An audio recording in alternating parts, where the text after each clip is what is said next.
Hey YouTube, JoeBoy here. So, chapter 930 of One Piece is out. But before we get into that, guys, just as a general announcement, the next great One Piece YouTuber Reverie will be on January 23rd at 5 p.m. EST, Eastern Standard Time. And I'll be the one hosting it. Aside from me, a lot of your favorite One Piece YouTubers will be there. It is a huge stream. We just chill, we talk One Piece. It'll be a fun time. You can expect Tekking and Roger, King of Lightning, Brago, Nuxtaku, Mr. Morge, Spooky, Dritz, Mugiwara Matt B, Zoro Fanboy, King Recon, Chibi, Eric from the Red Force podcast, and possibly others. And I really hope that I did not forget anybody this time. But again, guys, January 23rd, 5 p.m. EST, be there. But anyway, back to your regularly scheduled program. Chapter 930 is out. If you haven't checked out that chapter yet, I suggest that you do so because, of course, I will be spoiling you. But now that you have, let's begin. This was a deep breath chapter. Guys, I mean, we knew Big Mom was coming to Wano. She straight up said it. And even though some people sort of wanted to ignore that fact or find some way for her to be inconvenienced, like, I'm not exactly sure. A lot of people didn't seem to be talking about it as much as I felt like it deserved because it is a huge deal. Big Mom is here, and she is here a lot sooner than I think anybody expected. When Big Mom and Kaido had their little talk before the Reverie arc, there was a lot of people that thought that maybe Big Mom and Kaido would join forces because it's kind of suggested that they might have been in the very same crew in the past, that crew being the Rocks or the Locks Pirates. And Big Mom specifically said that Kaido owed her, suggesting that maybe Big Mom saved his life or something like that in the past. But if that's what you thought, then this chapter should have clarified that for you. Big Mom and Kaido are not going to be allies anytime soon. Kaido was freaking out in this chapter, surprisingly so. I would have expected him to be a lot more calm than this, or maybe a little bit more just in general angry, wanting to kick Big Mom's ass. But when Big Mom showed up, I mean, there's palpable sweat on Kaido's forehead. I'd be lying if I didn't say that I felt as though it was just a little bit out of character based on what I assumed, how I assumed Kaido would have reacted. But as with all things that sort of catch us by surprise, we need to add it into our headcanon and find a way to rationalize it. Why was our expectations slightly different than what it is that we got? And so my assumption is that Kaido is preparing for his war. Whatever it is that he plans on doing, he has some sort of big plan, and Big Mom showing up is not going to help that. He actually does not want a war with Big Mom. At least not yet. But I think that we all know this is Kaido's arc. Things should be going down fairly quickly. I expect Kaido to be taken down within the next, week or so within the One Piece timeline itself. So this tells us that Kaido's plans at this point are officially wrapped. Whatever the final form of his ideas are going to be, I don't think that we're ever going to see it. Most likely, I feel as though he's going to be rushed into creating whatever giant war that he had planned to start. Or more likely, as it seems to me, this great war is going to be brought to him. But yeah, guys, I have said this for nearly 3 years now, and it is time to bring it up again. Of course, you guys know that I'm fairly famous for my sort of suggestion or support for the idea that Big Mom will end up becoming an ally of the Straw Hats. Or if not Big Mom, then her crew. I've analyzed and overanalyzed Lola's words to the Straw Hats when she first led them to Big Mom in the first place, gave her the Viva card. If you ever need assistance, my mama will help you. Then of course Whole Cake Island happened, and that became one of the most divisive ideas that I've had the experience of being a part of within the One Piece community. Big Mom becoming the Straw Hats allies. JB, are you dumb? But here we are, the Straw Hats are in Wano, squashed between two Yonko that they cannot possibly defeat. And I don't mean like they can't possibly defeat them both. I'm not convinced they can defeat one of them. Not by themselves. So surviving the rampage of two, if you believe that the Straw Hats can survive that, while both Kaido and Big Mom have a fair shot at them in Wano, I think that would be an unpopular opinion. I feel as though it seems pretty straightforward for the majority right now to believe that the Straw Hats will be in some way saved or their demise in some way delayed because Big Mom will fight Kaido. So I understand that there's going to be a lot of people out there for a long while further, and possibly forever, that are never going to buy Big Mom ever being friendly in any way. You cannot conceive that with the Straw Hats. Okay, I get that. But going back to Lola's words that if you are ever in trouble, Mama will help you, by Big Mom coming to Wano right now, she is in fact fulfilling Lola's words, even if it ends up being unintentional. Big Mom fighting Kaido in any capacity helps the Straw Hats. But you guys will of course know that I believe that despite the fact that Big Mom is coming, she's obviously intending on hurting the Straw Hats, and she's going to give off that impression. Things are going to happen, she's going to attack people, it's going to look bad. I do still think that somewhere in Wano, she will have a giant change of heart, or some kind of massive character growth, and change in the way that she is being portrayed. I know a lot of people want to or believe that she will make an appearance in Elbaf because she might be necessary in that arc because of her history, but I think that Big Mom goes down here, and I think that when she goes down, Oda will have created a circumstance where it makes sense for the Big Mom Pirates to actually be allied with the Straw Hats and look up to them. I think that there are a whole lot of clues from Whole Cake Island which suggests that this is the general direction that the Big Mom Pirates are heading in, starting with Katakuri himself and his growing relationship with Luffy. If you are honest with yourself as you are reading the end of Whole Cake Island and the end of the Luffy-Katakuri fight, they are basically bros.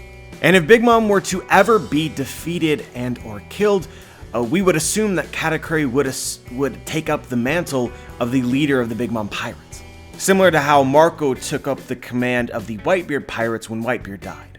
And so Katakuri aside, he is just one person. What we need now is, when whatever happens in Wano, the entirety of the Big Mom Pirates, all of these subordinates, to completely change their perspective of the Straw Hats, just like Katakuri. In my opinion, by the end of the Wano Kuni arc, they should no longer hate the Straw Hats, nor blame them for Big Mom's death. But obviously for something like this to happen, a lot of other things need to happen, and we'll just go ahead and talk about it again in another video soon. But I'm just going to say that I think that it all has to center around Big Mom herself. If Big Mom doesn't hate the Straw Hats in the moment that she dies, assuming that it is here, and Oda justifies that and Big Mom expresses that, then that will have an effect on her crew. Think of it being similar to the moment in which Whitebeard really validated Luffy by telling his entire crew to follow him and support him. I'm looking for that kind of moment with Big Mom, but there are a lot of other things that we need to talk about. So, going back to Big Mom arriving when she has, which was surprising, I feel as though to everybody in the community, how is Wano going to play out? We're supposed to get to the Fire Festival, but Big Mom is already here. Is she going to wash up to the shores in Wano just maybe a lot later than we think? I don't know if this makes any sense because Luffy essentially did the same thing. It was going through the same thing that is happening to Big Mom now. Luffy went up the waterfall. Big Mom went up the waterfall. They both, we know that there's a whirlpool on the other side. They both got sucked down. Luffy ended up in Wano. Big Mom should do the same. But Luffy did so within the span of what appeared to me to be like less than a day. I would hope so anyway, otherwise it's likely he would have drowned. But he didn't, and Big Mom definitely won't. So yeah, based on all of this, the timing, she is here so early. I think that the reasonable thing to think right now is that we're going to see a Big Mom and Kaido fight well before the Fire Festival. But we absolutely must get to the Fire Festival. There's no way that Oda devotes so much time, so many panels to creating up this plan. Kinemon's plan, Fire Festival, all of this stuff needs to happen. Right now, I just cannot rationalize how. Just real talk between you and me, do not take this too seriously, do not judge me too harshly for this, but the only thing that comes to mind is that Kaido actually captures Big Mom, legitimately captures her, and maybe she gets saved by the Straw Hats. And I know people are gonna hate that, at least the idea of it. As with most things, I think it would depend on the execution, but yeah, that's the thought that I have, that's it. Also, another thought that may relate to this is, it's also possible the Big Mom Pirates actually get separated when they arrive in Wano. just because of however you get to Wano, maybe Big Mom washes to shore at a different place than the rest of her crew, thus severely weakening her. Also, another thought is we don't actually get to see Katakuri on Big Mom's ship. Now, that does not mean that he is not there. We can see Perospero, who was badly injured before the Strats left. He seems to be doing all right now. So I imagine Katakuri could have healed quickly just the same as Luffy. But we don't get to see him, nor many of the other top tier Big Mom pirates. So curious as to who's there and who's not. And most important on this list may be Pudding. I don't think that Big Mom would have risked Pudding by bringing her along into Kaido's territory, but I would not put it past Pudding to have gone herself. But I suppose just as a general question, before we move on from Big Mom, for those of you out there who don't think that Big Mom is going down in Wano, she's going to go down in Elbaf or find her way into Elbaf, how do you rationalize that? Now, like, I understand that you can believe it, but like, do you have any actual thoughts that could lead Big Mom anywhere else? Or is it just pure faith? Because I'm really curious to know. Please leave your comments down in the comments section. Does anyone still believe that Big Mom and Elbaf is a thing? She's clearly going to be wrapped up in the Wano arc. She's clearly going to be a big part of the battle unless she runs away. And I don't see that happening. But yeah, let's talk about King. King's devil fruit was revealed in this chapter. He is a pterodon. And I guess you could argue he single-handedly took out all of the Big Mom pirates in one shot.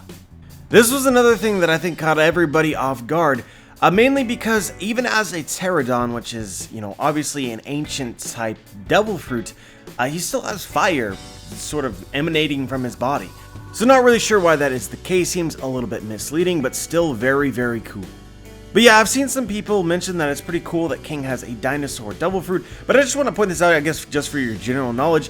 Pterodons are not actually dinosaurs. They are flying reptiles. So like you wouldn't call that lizard outside of your house a dinosaur, a pterodon is not a dinosaur, even though it may look similar and have lived during the same time period. I suppose another fun fact is that it's the common belief is, the theory is that birds are direct descendants of dinosaurs and not really in any way closely related to these flying reptiles, pterodon or pterodactyls. Anyway, back to the beginning of this chapter, because JB does not do it in order. We, for the longest time, were sort of curious about Toko. Remember, Toko was the laughing girl, the subordinate, I guess, of the great prostitute Komurasaki. Well, that was explained in this chapter. Mostly, anyway. She is clearly from this smiling, laughing village, Ebisu. Or Ebisu. Just let me know how I'm supposed to pronounce this. But anyway, guys, Yasu has taken Zoro to this village and sort of introduced him to these people. And so I know that everyone's going to be hyped about King and his Pterodon Devil Fruit. They're going to be hyped about Big Mom showing up in Wano, potential Big Mom Kaido fight.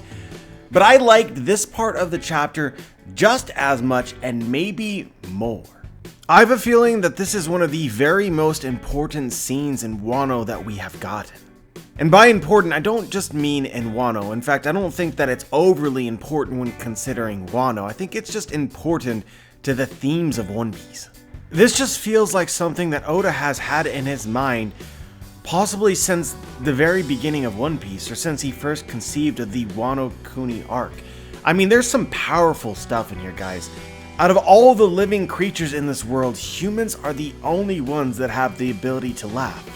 So it'd just be a waste if we didn't make use of it. These people take the absolute worst situation and then turn it into some kind of joke or some kind of joy. It's like beautiful and depressing. My tooth fell out due to malnutrition, but even if it hadn't fallen out, you couldn't have used it anyway because there's no food.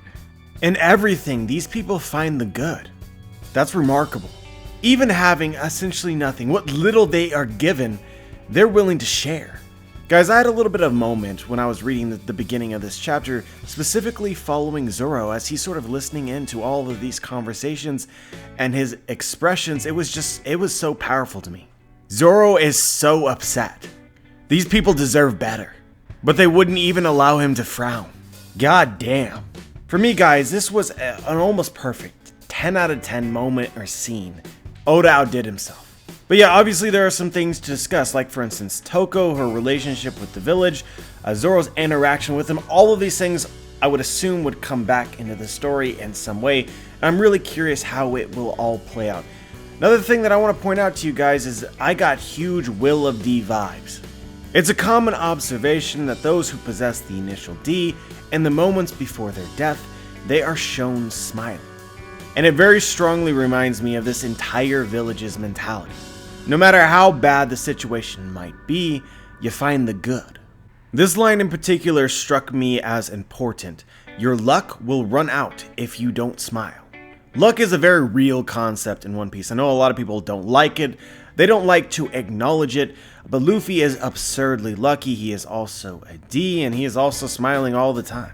I almost feel as though Oda is saying something like, you know, if somebody were to be unlucky, there's emotions that are attached to that. Sadness, depression, anger, all of these things.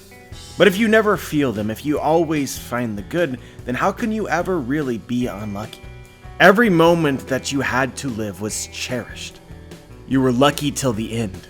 We talked a lot recently about the possibility that Zoro might be unhappy with Luffy, and with Big Mom showing up in this chapter, showing up in the Wano Kuni arc, I think that this is a plotline that will have to be explored by Oda. Because remember this, from Zoro specifically said this to Luffy: absolutely do not go after Sanji, because we cannot provoke Big Mom while we are attempting to take down Kaido. We cannot deal with Big Mom and Kaido at the same time. And yet here we are, here's Big Mom, Kaido's here, they're gonna have to deal with in some way both of them at the same time, and Zoro's first reaction should be frustration and anger. Some might say that he should direct that at Sanji because of his decisions, but Luffy very much played a role in this. As Oda has set up from Zou, this should make Zoro question Luffy's decision making. Zoro questioning his captain is a big deal. This leads into all of the speculation, all of the people who are thinking that Luffy needs to change as a leader if he's going to make it in the new world. He's an idiot, he plays around too much, he makes foolish decisions and it's gonna get somebody killed, or if it doesn't, then that's plot armor. Hell, somebody has already died, Pedro is no longer with us, Jinbei's status is questionable.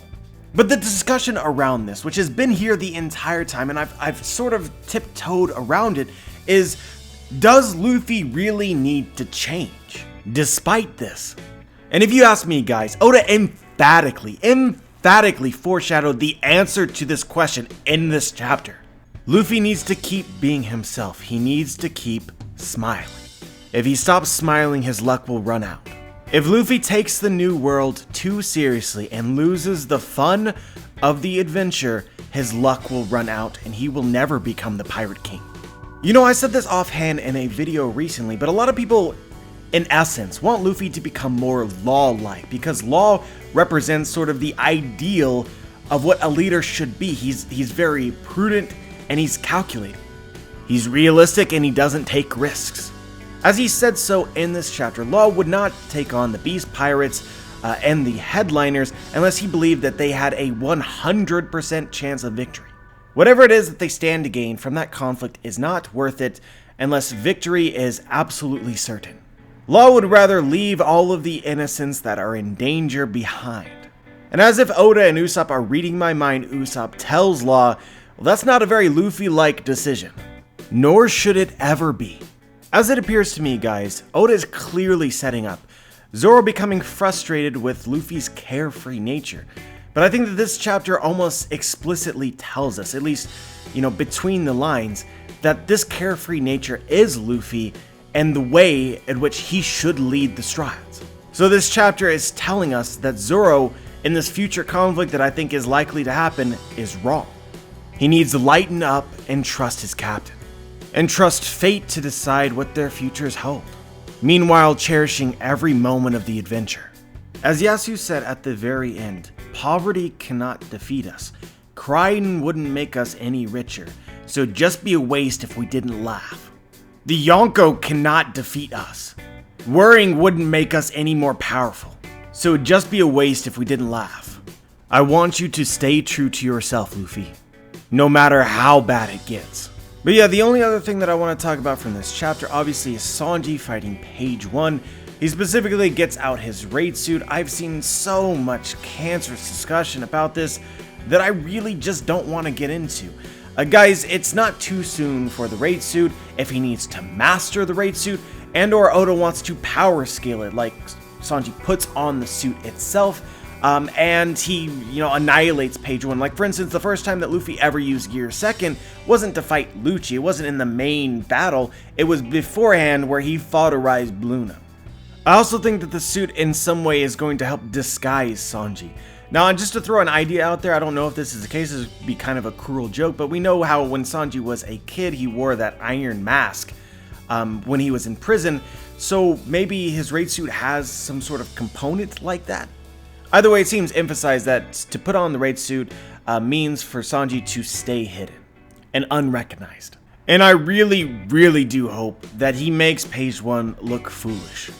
But yeah, guys, that is pretty much what I had to say today. This was an absolutely perfect chapter to leave off before the One Piece YouTube Reverie on the 23rd at 5 p.m. EST. The only thing bad about it is the crippling depression when you realize that we have another break afterwards, which is just unfortunate. But yeah, if you notice something from the chapter that I might have missed, just share your thoughts. Like the video if you liked the video, dislike the video if you disliked the video, make sure to subscribe if you want to be notified for my future content. And as always, guys, have a wonderful day.